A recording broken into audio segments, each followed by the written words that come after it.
একবার চোখের সামনে জিনাতকে দেখতে পেয়ে হৃৎপিণ্ড গলায় চলে এসেছিল এক গ্রামবাসীর। বাঁকুড়ায় ঢুকেছিল বাঘিনী জিনাত, আর সেই জিনাতকে দেখেই আঁতকে উঠেছিলেন বাঁকুড়ার এক গ্রামবাসী। দেখুন কি অবস্থা হয়েছিল তার। রবিবার ভোর 5টায় বাঘ দেখে আঁতকে উঠেছিলেন প্রত্যক্ষদর্শী। হাড় হিম করা অভিজ্ঞতার কথা জীবনে ভুলবেন না বলে জানিয়েছেন সেই ব্যক্তি। বাঁকুড়ার গোঁসাইডিহি গ্রামে ঝাড়গ্রাম পুরুলিয়া হয়ে ঢুকেছিল বাঘিনী জিনাত। শনিবার ভোরে পুরুলিয়ার ডাঙ্গরডিহির জঙ্গল থেকে বাঘিনী ঢুকে পড়েছিল বাঁকুড়ার রানীবাঁধ ব্লকের গোঁসাইডিহির জঙ্গলে। বাঘিনীর অবস্থান নিশ্চিত হতেই শনিবার বেলা 10টা থেকে তাকে বাগে আনতে মরিয়া চেষ্টা শুরু হয় বন দফতরের।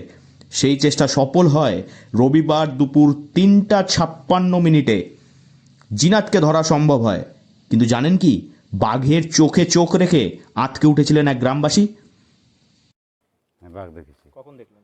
ওই কি বলে ভোর 5টায়, মানে দেখলেন? সকাল। কি দেখলেন? বাঘ পূব দিকে হয়ে পশ্চিম দিকে মানে পেরোচ্ছে আর কি। মানে আমরা নেটের কি বলে যে ধারে ছিলাম আর কি দাঁড়িয়ে। জালের উপরে দেখতে পেলেন? জালের উপরে দেখতে পেলাম। কি অবস্থা ছিল বাঘ? বাঘ তখন আস্তে আস্তে মানে ঘোরাফেরা করছে আর কি। ওই বন দপ্তরের লোকেরা কি করছে? বন দপ্তরের ধারে ধারে পাহারা দিচ্ছে, ওরাও দেখেছে অনেকেই। মানে নেটের সামনে এসেছে যেখানে, সেইখানে লোকগুলো দেখতে পেয়েছে। ভয় লাগলো দেখে আপনার? হ্যাঁ, তো ভয় তো লাগবে। তখন কুলকুলি দেওয়া হলো, ভিড় মানে তাড়িয়ে দেওয়া হলো। এদিকে লাগানো হয় জাল।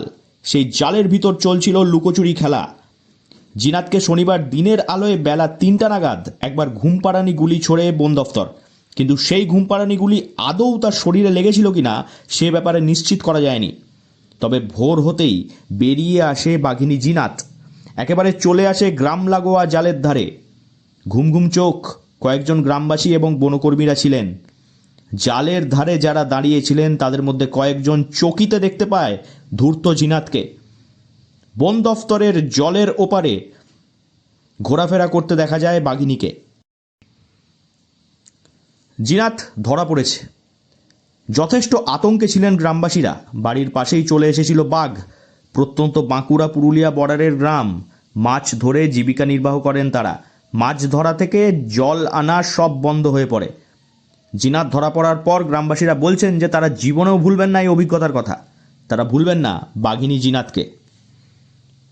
বাঁকুড়া থেকে নীলাঞ্জন ব্যানার্জির রিপোর্ট, লোকাল 18 বাংলা।